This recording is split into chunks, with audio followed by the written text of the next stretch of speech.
livro fascinante no verão de 2022 e desde aí que o considero o melhor com que me cruzei porque transformou verdadeiramente a minha maneira de pensar sobre o dinheiro em geral. Não se trata de um guia tradicional sobre investimento ou economia, mas sim de uma viagem profunda pela psicologia por trás das nossas decisões financeiras. Algo que me levou a reter 25 conclusões que irei partilhar convosco, como o facto do motor do sucesso financeiro, aquilo que por norma se considera ser a razão de alguém ter a capacidade de gerar e acumular mais dinheiro, ter muito menos a ver com o quão inteligentes e formadas as pessoas são e muito mais com uma data de outros fatores que vamos explorar daqui a pouco. No início destes vídeos em que falo de leituras, digo sempre a mesma coisa na esperança de convencer alguém que, como eu, a seguir ao ensino obrigatório, que nos enfia livros pela goela abaixo, uns bons, outros nem tanto, achava que não gostava de ler. A mensagem é de que, se não gostam de ler, na minha opinião, provavelmente ainda não leram um livro certo, que esteja em linha com o que gostam e, neste caso, que querem aprender ou perceber melhor. O livro de que tirei estas conclusões que vou apresentar é sobre dinheiro.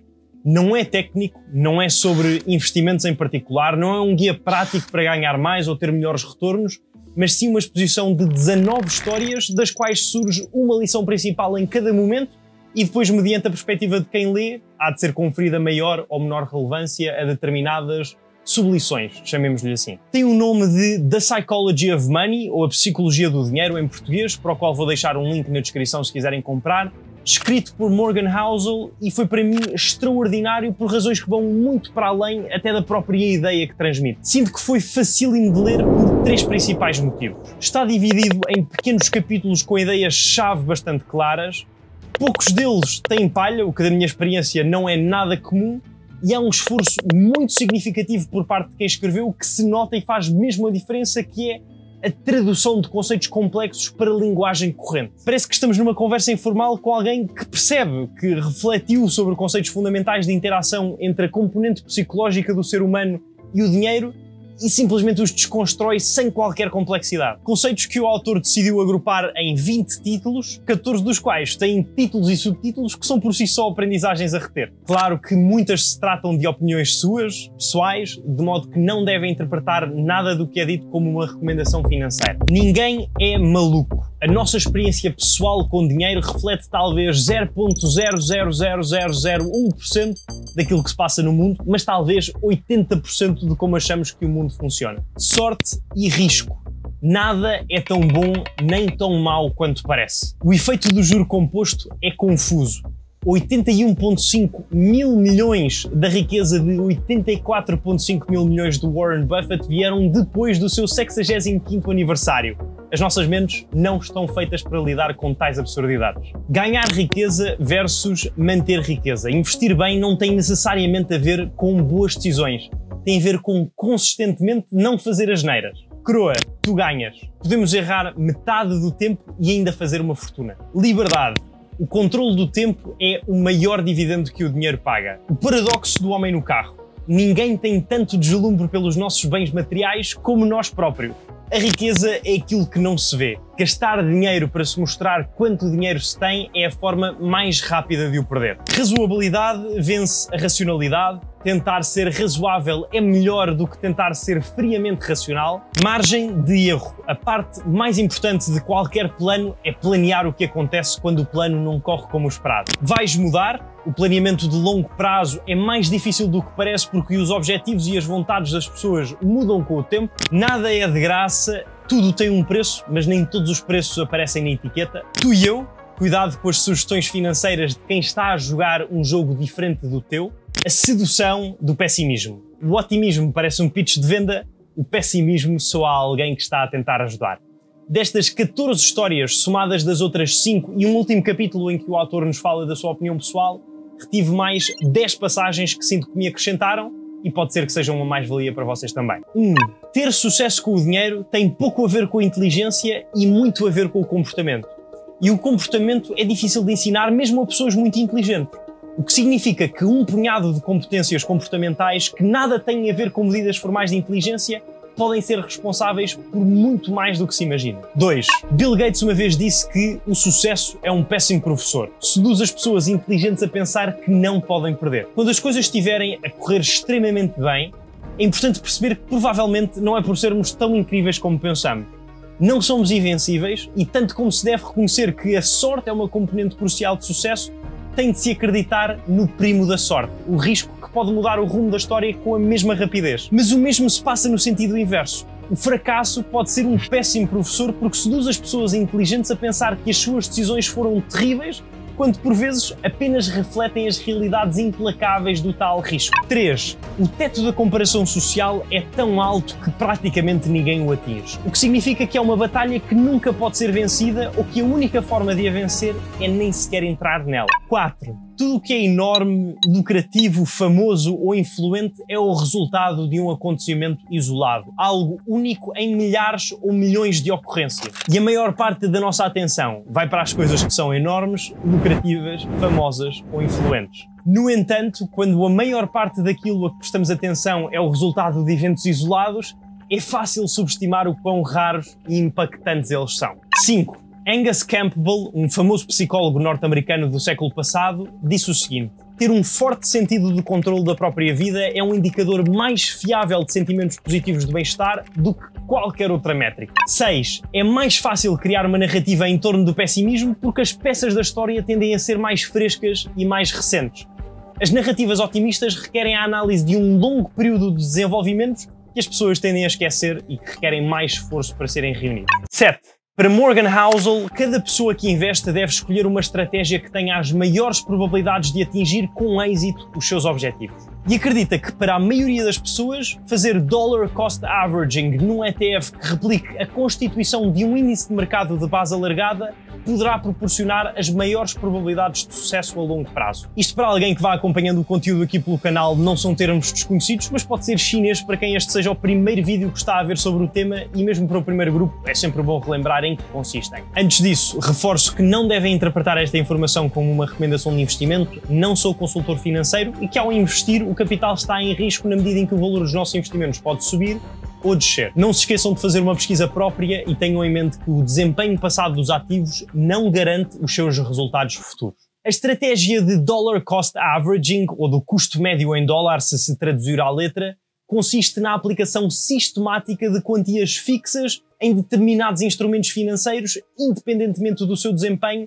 em vez de antecipar as flutuações do mercado. Ou seja, e simplificando, investir com um ritmo certo, imaginemos de 15 em 15 dias ou todos os meses, num ou vários ativos. O raciocínio por detrás desta abordagem é de que, seguindo esta prática, no longo prazo, em alguns momentos compra-se o título a um preço mais vantajoso, quando o seu valor está baixo, e em outros a um preço menos favorável, quando estiver com um preço mais alto. Esta estratégia alivia consideravelmente a pressão sobre quem investe e diminui o risco dos investimentos porque, por um lado, elimina o receio de comprar no ápice da valorização a curto prazo.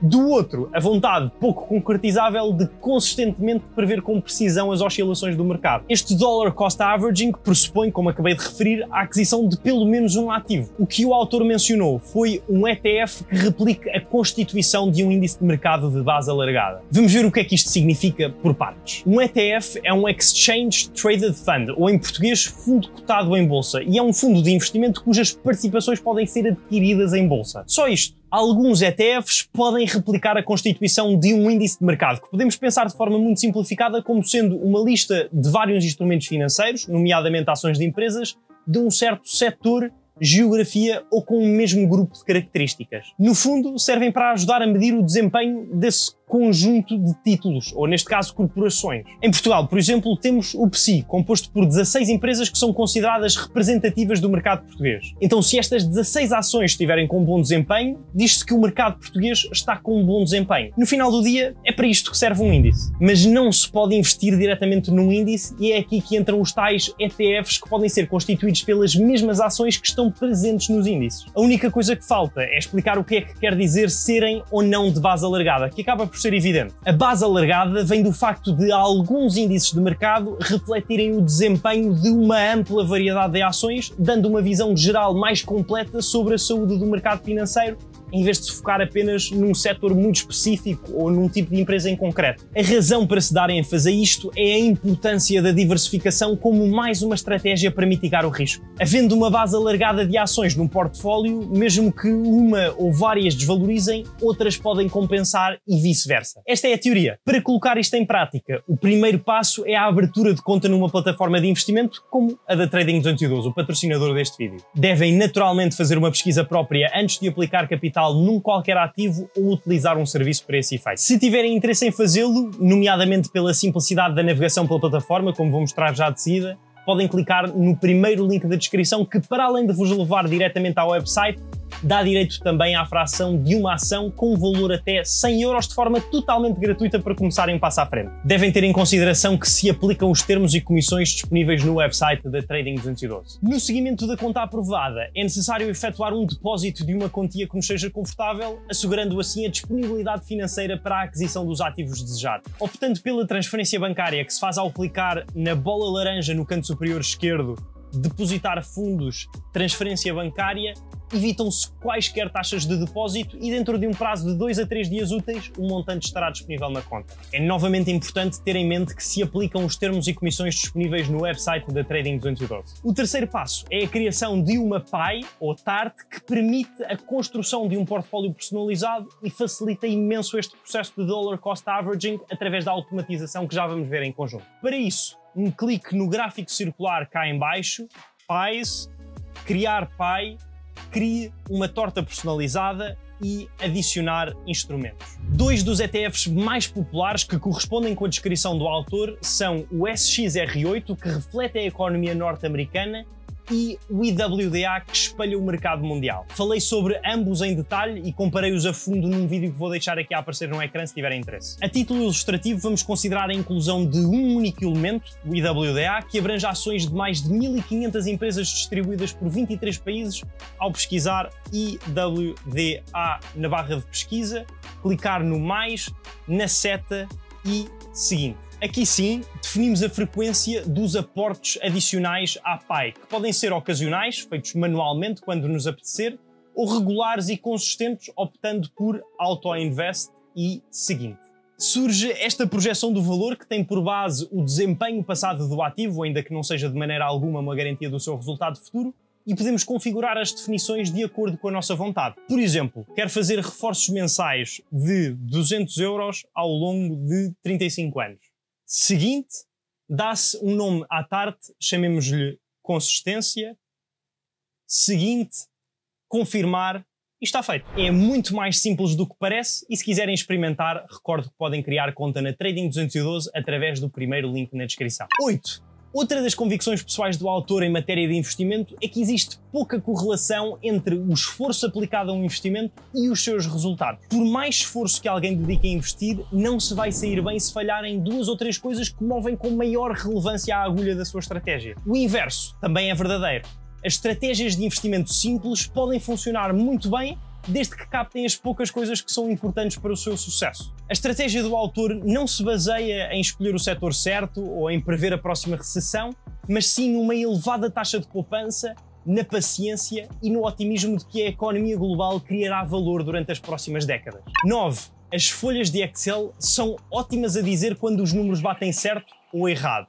Não são boas a mostrar como alguém se sente quando vai pôr os seus filhos na cama à noite e sai do quarto a questionar-se interiormente se as decisões de investimento que tomou foram um erro que pode prejudicar o seu futuro. Daí que um bom guia para decisões financeiras seja a reflexão de se me vão ajudar ou não a dormir à noite. 10.